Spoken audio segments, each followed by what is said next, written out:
샬롬. 그동안 평안하셨는지요?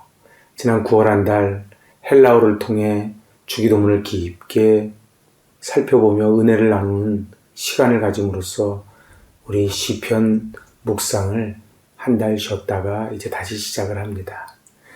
지금 이제 가을입니다.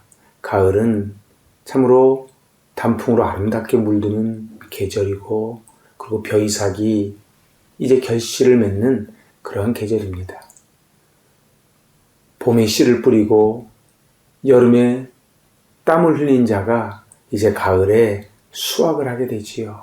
그래서 가을은 정직한 계절, 가을은 보상받는 아름다운 계절입니다. 이 지난 시간은 시편 74편 1절로 11절을 통해 함께 은혜를 나눴고, 오늘은 연이어서 12절로 17절 이제 두 번째 시간을 갖고자 합니다. 시편 73편에서 어찌하여 악인이 형통할 수 있습니까? 하고 고백을 했다면 74편도 연이어서 같은 주제를 다루고 있습니다. 하나님의 백성이 왜 고통을 당하는지 그렇게 하나님께 질문하는 장면입니다. 이 시편 74편의 배경은 이제 BC 586년 바벨론의 말발굽에 의하여 예루살렘이 무너져버리는 그 역사적 배경입니다. 그때 성전은 파괴되고, 그리고 예루살렘과 이스라엘은 초토화가 되는 그런 비참한 상황 가운데 도대체 성전이 불이 타고 있는데 하나님은 어디 계시냐고, 하나님의 이름이 더럽혀진 것에 대한 죄책감, 그리고 이방인에 대한 분노, 이런 것이 다 어우러져서 이제 하나님께 항변을 합니다. 오늘 74편의 표제어는 아삽의 마스길입니다. 아삽은 여두둔, 해만과 함께 3대 악장에 속하지요. 이 마스길은 교훈의 시입니다. 아삽이 이제 성전에서 찬양 대장을 하며 섬기면서 지은 시편입니다. 하나님과 하나님의 백성의 관계가 잘 서 있을 때에 우리 인생이 복되다고 하는 주제를 가지고 있습니다. 오늘 이 시편 74편의 면면이 흐르는 스피릿은 비록 하나님의 백성이 외형적으로는 무너지고 어려움을 당한다 할지라도 하나님과의 관계가 바로 섰을 때에 환경에 함몰되지 않고 다시 하나님의 사람으로 일어서라고 하는 귀한 교훈을 담고 있는 것이 시편 74편입니다. 더럽혀진 성소 앞에서 하나님의 구원을 호소하는 주제를 가지고 있지요. 우리 지난 시간 기억나시는지요? 그 마지막 10절에서 하나님, 우리를 모욕하는 저 대적자를 언제까지 그대로 두시렵니까? 주님의 이름을 모욕하는 저 원수를 언제까지 그대로 두시렵니까? 그리고 11절에 이러지요. 어찌하여 주님께서 주님의 오른손을 거두십니까? 주님의 품에서 빼시고 그들을 멸하십시오. 이렇게 끝나는 것이 지난 시간 1절로 11절까지의 분위기요 상황입니다. 이제 과거에 경험한 하나님의 은혜를 다시 회복하는 것이 오늘 살펴볼 12절로 17절입니다. 전반부 1절에서 17절은 현재 당하는 이 비참한 참상을 하나님께 탄원을 했다면, 이제 오늘 12절에서 17절은 과거에 하나님이 베푸셨던 그 구원과 창조자로서의 주의 권능을 회고합니다. 도대체 이 12절을 시작을 하면서 이 11절과는 완전히 반대가 되는 상황을, 분위기를 급반전시킵니다. 그래서 12절에서 하나님은 예로부터 나의 왕이시라 사람에게 구원을 베푸셨나이다. 그렇습니다. 하나님은 옛적부터 나의 왕이라는 것이지요. 예루살렘의 왕궁에 앉아있던 왕이 아니고 하나님이 왕이십니다. 상황은 바뀌지 않았지만 시인은 그 영원한 왕이 되시는 하나님을 바라보며 이제 모든 것을 다시 회복하기 시작을 합니다. 오늘 13절에서 15절 너무도 기가 막힌 말씀이 나옵니다.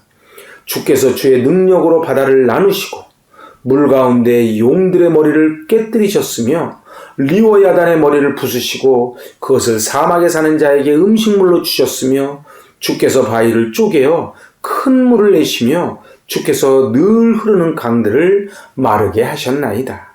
아멘. 여기 13절에서요. 주께서 능력으로 바다를 나누셨다. 바로 홍해 바다를 가르신 그 사건을 상기합니다. 그리고 물 가운데 용들의 머리를 깨뜨렸다. 그리고 14절에 리워야단의 머리를 부수셨다.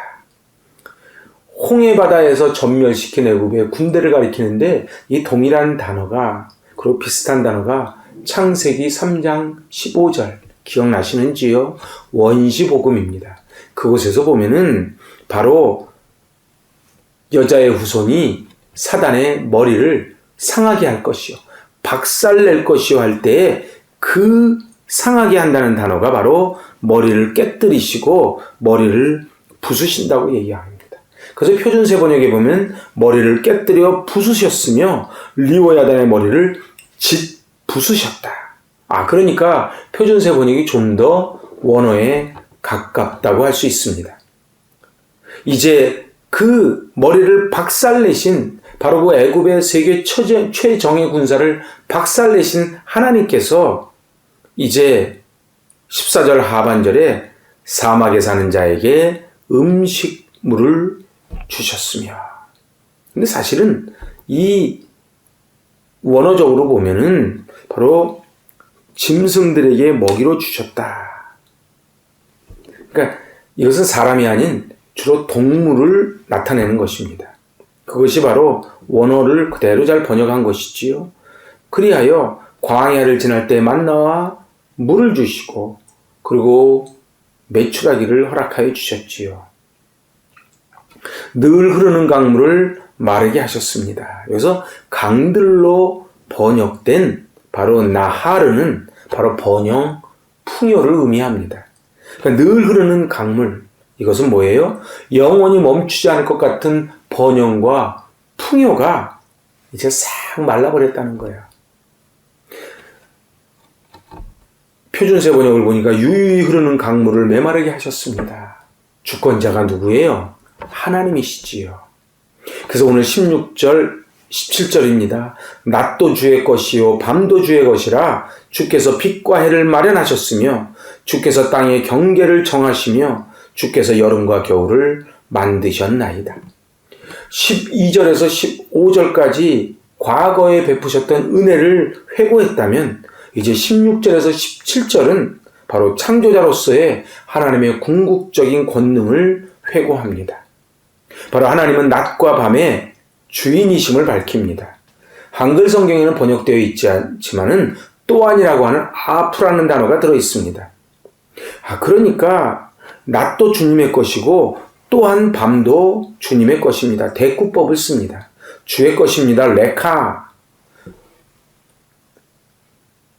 바로 운율적 효과를 높이지요. 그러니까 낮도 주님의 것이고 또한 밤도 주님의 것입니다. 핵심이 뭡니까? 하나님의 절대 주권입니다.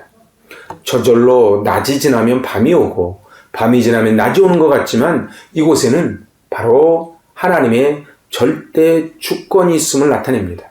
이것은 바로 상징적으로 지금 바벨론이 낮처럼 태양처럼 떠오르지만 곧 밤이 될 것이라는 거예요. 이스라엘 백성들이 지금은 밤처럼 어둡지만 곧 낮이 될 것이라는 것입니다. 왜요? 온 우주에 하나님의 절대 주권이 있기 때문에 그렇지요. 낮이라고 번역된 욤은 바로 평안을, 그리고 밤으로 번역된 라에나는 바로 고난을 상징합니다.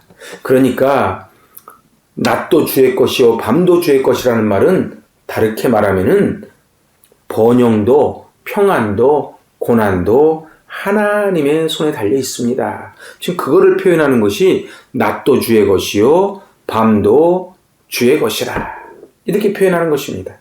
주께서 이제 땅의 경계를 정하셔서 뭐를 또 만들어요? 여름과 겨울을 만듭니다. 여기에는 한글 성경에는 번역되어 있지 않지만 히브리 원어에는 모든이라고 뜻하는 콜이라는 단어가 들어갑니다. 그러니까 모든 것이 바로 하나님의 주권 아래 있습니다. 그래서 굉장히 중요한 단어인데 왜 한글 성경에서 번역하는 과정에서 이것을 빼놨는지 모르겠습니다. 여러분 혹시 성경이 있으시면 바로 앞에 모든 가로 열고 콜이라는 단어를 한번 넣어주세요. 모든 것이 하나님의 주권 아래 있습니다. 17절 끝에 여름과 겨울을 만드셨나이다 야차르는 바로 토기장이가 토기를 빚을 때에 바로 사용하는 단어가 바로 야차르라는 단어예요.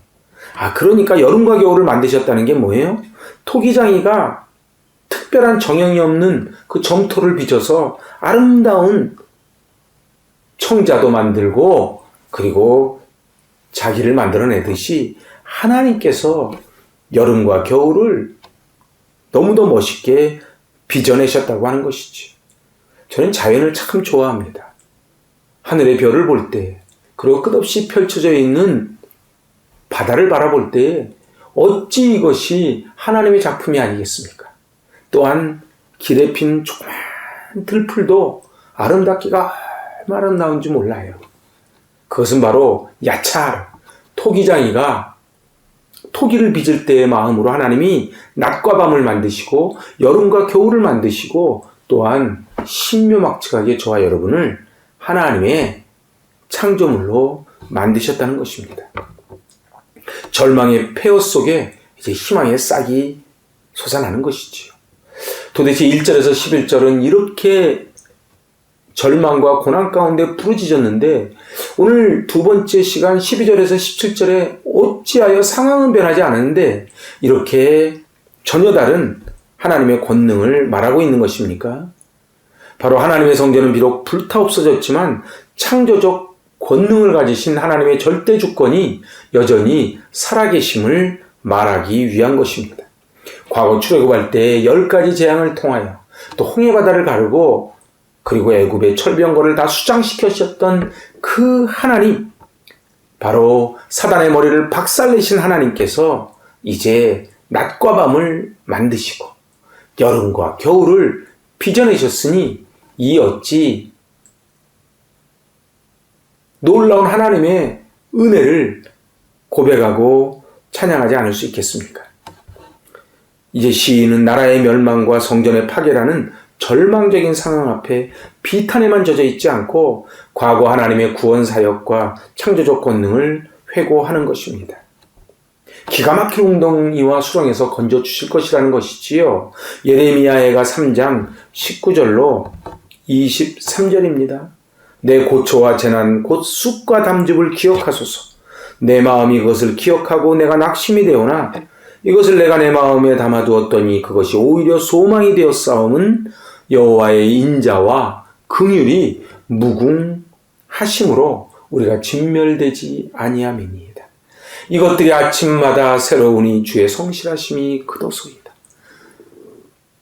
아침마다 새롭고 또 새로우니 주의 성실이 금이라. 성실하신 주님. 그렇습니다. 깜깜한 밤을 지날지라도 곧 태양이 떠오름을 우리는 믿기에 이제 춥다는 것은 아침이 가까웠다는 것을 우리는 알기에 지금의 어려운 상황 가운데 우리는 이겨낼 수 있는 것입니다. 오늘 이 74편 12절로 17절에 나와 있는 바다, 용, 리워야단, 바위, 이것은 우리가 다 이겨내지 못하는 것들입니다. 근데 하나님께서 바위를 박살내시고 용과 리워야단을 박살내시고 바다를 다스리십니다. 그래야 우리 인생의 밤과 겨울도 하나님이 허락하신 축복입니다. 고난당하는 것이 내게 유익이라 내가 주의 율례를 배우게 되었나이다. 사랑하는 여러분, 참으로 힘들고 어려운 시절을 살아가지만 오늘 하나님 우리에게 명령하십니다. 밤이 지나면 낮이 온단다. 추운 겨울이 지나면 여름이 온단다. 우리 대자연을 보면서 하나님의 절대 주권을 깨닫는 것입니다. 오늘 시편 74편을 통해 하나님이 주시는 이 귀한 메시지, 그 메시지를 꽉 붙잡고 승리하시는 저 여러분 되시길 바랍니다. 아멘. 기도하십니다. 하나님 아버지, 예루살렘 성은 초토화되고 성전은 불에 타고 수많은 사람이 포로로 끌려가는 처참한 모습 가운데 시인은 절규합니다. 언제 회복될지 알 수 없는 상황에 더욱 짓눌림을 당합니다. 하지만 시인은 하나님은 예로부터 왕이셨고 구원을 베푸시는 분이시기에 노예 생활을 했던 조상들을 출애굽시켜 주셨던 것처럼 밤이 지나면은 낮이 오고 겨울이 지나면 여름이 옴을 고백하고 선포합니다. 하나님은 왕이시기에 하나님께서 우리를 이끌어 주시고 역사해 주시고 이 고난을 통하여 하나님의 율례를 배우고 하나님을 깨닫는 귀한 당금질의 시간 되게 하여 주시옵소서. 예수님의 이름으로 감사하며 기도하옵나이다. 아멘. 할렐루야. 참으로 오랜만에 시편 함께 나누니 너무 좋습니다. 우리 지난 시편 74편 1절로 11절을 다시 한번 보시면서 이 12절로 17절을 통해 은혜 받으시고 이제 마지막 시간을 기대하시기 바랍니다. 아멘.